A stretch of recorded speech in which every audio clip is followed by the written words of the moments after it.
Hi, my dears. Welcome to Lorna Dear. I'm Lorna, your host. I'm so glad you're joining me today. It's a fabulous morning in Toronto. Today I'm talking about functional health because I find that in this time right now that we're living in, there's a lot of stress, a lot of PTSD. I know I'm experiencing it. There's a lot of things that are happening that are super triggering, and a lot of us are experiencing it. And while we have to manage our emotions and manage those stress levels, we also need to really pay attention to what we eat, our sleep, and what we're, just our overall health. A big part of that is taking care of your mental and physical being, which I love. Again, it's all about the entire body making sweet, sweet music. The body is like a symphony orchestra. It is all these organs, all your neurons, all your blood vessels, all your cells making music together. And when one of those instruments are out of whack or out of tune, it throws the whole body off. So I'm going to be kind of speaking about and talking about these doctors that I find so fascinating, so interesting, with the hope that you dig in and do some research and maybe Google search them and find some more information depending on how your body's feeling.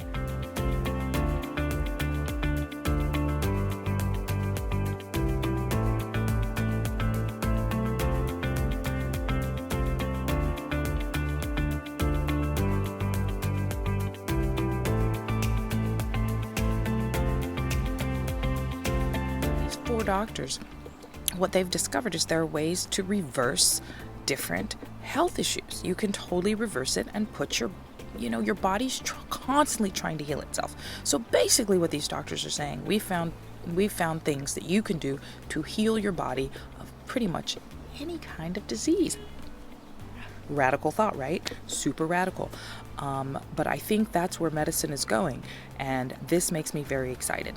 So let's jump right in. I have a lot to cover, fast and furious. I know the internet doesn't like things long, so just know there's information down below in the comments section or in the bio section. There's information there. Please feel free to add on anything that you may have discovered, and if you have any questions, feel free to ask.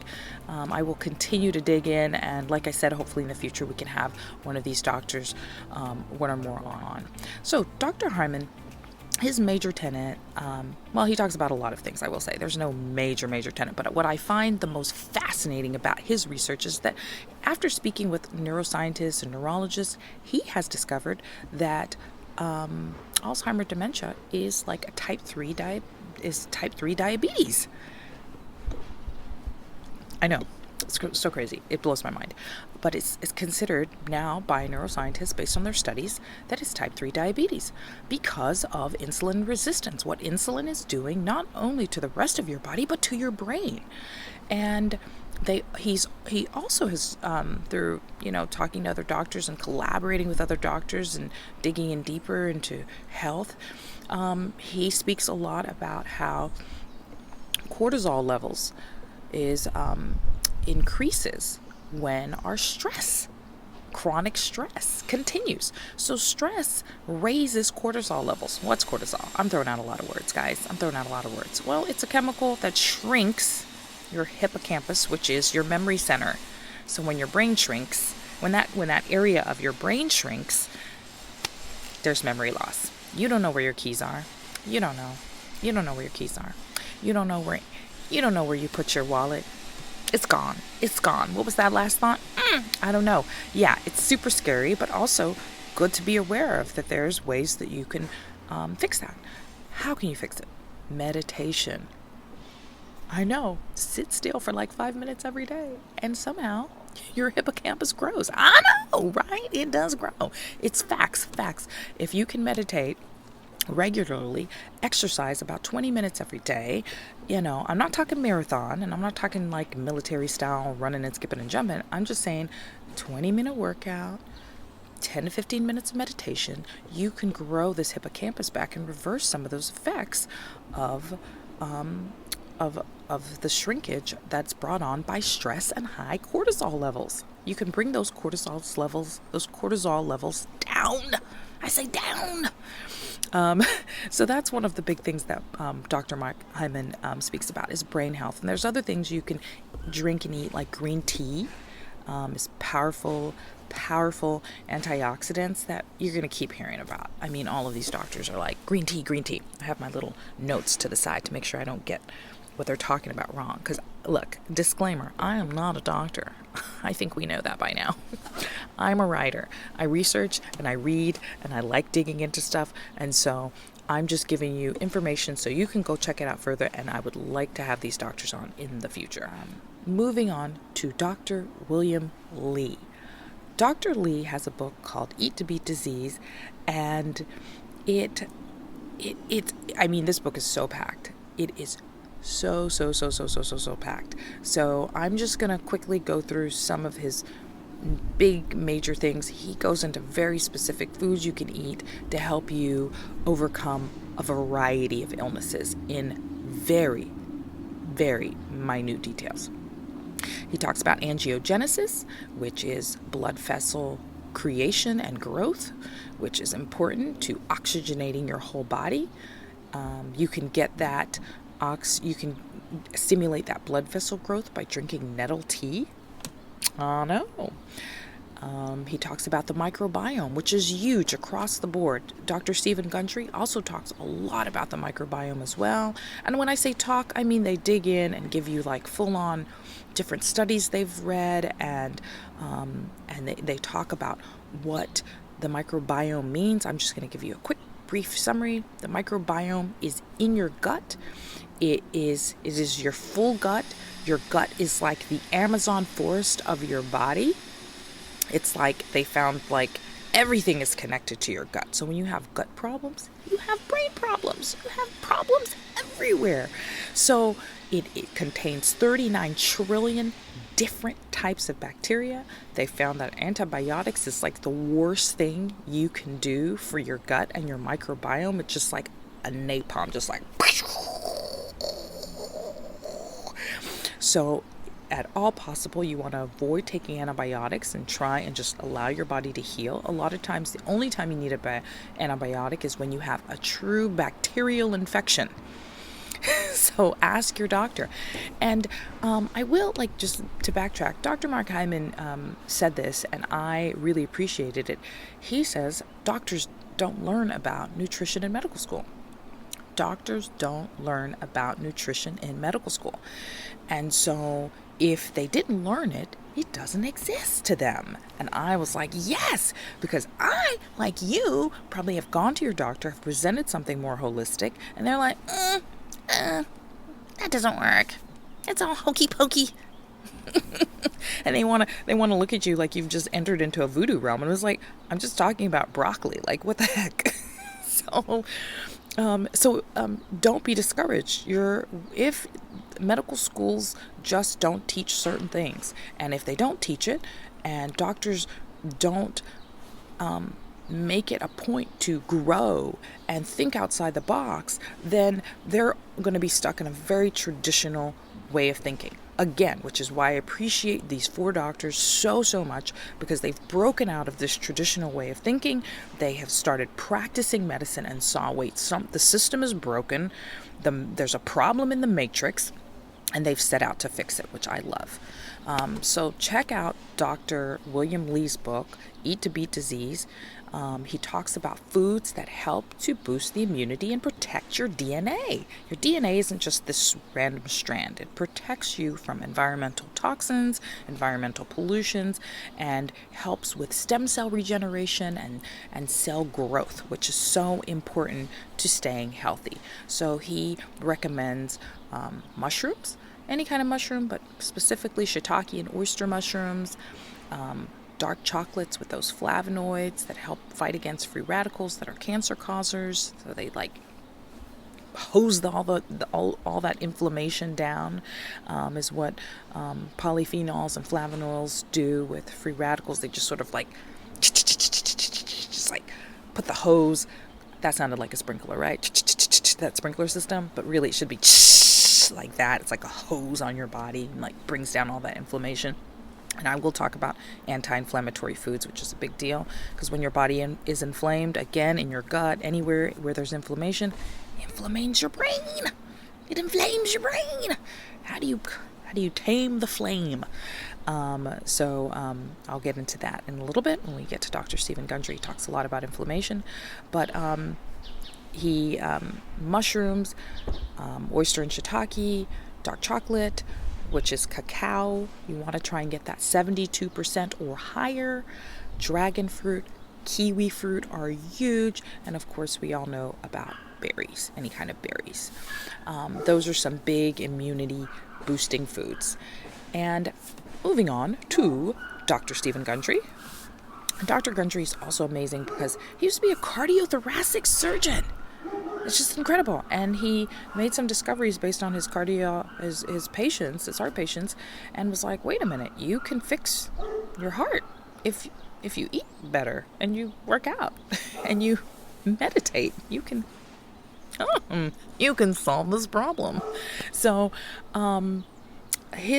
what he has discovered is that, and this is where people get, is when he talks about lectins.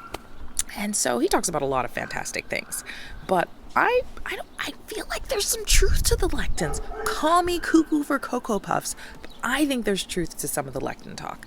So lectins, they're found in different plants. Not all of them have it. Different plants, and it's like a defense mechanism. And if animals in nature all have some sort of defense mechanism, then I would assume even the least of these have a defense mechanism against insects that are coming to eat them out of the soil. And so it's a sticky little protein inside of a plant. So when an insect eats into this vegetable, it sticks their gut instantly. And they're like, I want no parts of that, sweetheart. And so certain insects avoid certain plants. So, of course, over time, those lectins accumulate in our gut and creates and breaks through our gut lining, and it causes leaky gut, and it just wreaks havoc throughout the body. It can make your hair thin out, and for people who eat foods that are high in lectin over periods of time, when you get older, you find that your hair starts to thin, and he has attributed a lot of issues to these plant proteins. And so, I almost don't want to list out some of the foods that have high quantities of lectin because it hurts my soul, because I stopped eating them. I have gut issues. So in the spirit of honesty, I have gut issues. So I cut out a lot of these foods and I feel better and my gut feels better. So of course I'm going to say there's truth to it, but I think you just have to pay really close attention to the foods you're eating and immediately after you eat them, how you feel.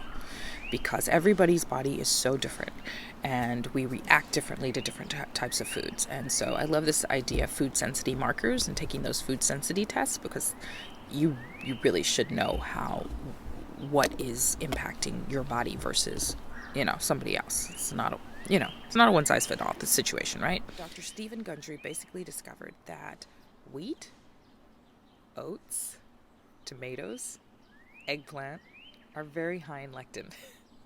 And legumes. But before you feel like I just poured rain all over your party, there are ways to cook these foods so that you destroy the lectin. So I think of how my mom talks about how she ate tomatoes growing up. She boiled the tomatoes, pulled the skin off, took the seeds out, and apparently lectins be gone. That's how you do it. And legumes, you soak the beans and you pressure cook them. That's how my mom used to cook them back in the day. And then somehow we take beans off a shelf and take them out the can and dump it in a plate, and you're now eating a bunch of lectins. And that's not how the old folks cook beans. I remember looking at beans on a counter, the cloth over the bowl, soaking, and then it went to a pot and it was boiled. And that is how you're supposed to prepare it. And Dr. Gundry talks a lot about going back to that West African diet where first man derived. So that would be lots of root vegetables. So you should lean more towards your sweet potatoes, purple sweet potatoes, your garnet sweet potatoes, those type of your cassava, your root, all those root vegetables, turmeric, ginger, all of those things are also anti-inflammatory. So he specifically has a lot of his books. The Plant Paradox speaks a lot about how do you deflame your body? How do you get the fire hydrant on your body and take down this inflammation? How do you take it down? So some anti-inflammatory foods that you can eat: berries, fish, because it's got that omega-3 that's high that good fat, broccoli, avocado, green tea, turmeric, ginger. All of those foods are deeply anti-inflammatory and so good for cooling down your gut. Now, going right on to one of my faves, Dr. Robin Berzin. She is the founder, like I say, of Parsley Health.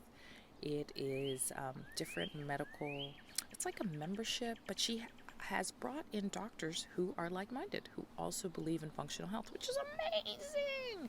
So Dr. Robin Berzin has centers, like I said, in New York and in LA, and it's amazing. I'm a member of Parsley because, again, I like functional medicine. I like functional health. I like that they look at my whole body. And I'm not really big on prescription drugs. If I can avoid it, I will take it if I have to, but I don't want to. So what can I do? And I think functional medicine really puts your health in your hands. It really puts the onus and responsibility on you to heal your body. And I think for a long time, we have been comfortable putting that responsibility in the hands of pharmaceutical companies. And I think we should take our power back and let them do what they do, which is provide medicines for things our body can't create, not fix things that our body can already fix on its own. So Dr. Robin Berzin has a whole facilities dedicated to doing just that, which I find her whole platform and her whole thing, her whole aura, just so fab. So check her out. So basically that's all. I just wanted to give you a big bite-sized, fast and furious, get in, get out summary about these 4 doctors for you to check them out. And at some point, let me know who you find most interesting. I find them all fascinating, to be quite honest, but I will try and get one of them at least to come in and talk to us about a little bit more about what their mindset is, what their philosophy is, and share with us. But thank you so much for joining me today. I appreciate you. Take care of your mind, take care of your body, take care of your soul. This is a really tough time we're in. This is a tough world we're living in. It's very important that we also, in the space of dealing with so much, we also just be very mindful of taking care of ourselves. Take care of ourselves so we can take care of others. And in that spirit, thank you for joining me. I'm Lorna, your host, and till next time. We'll see you next time.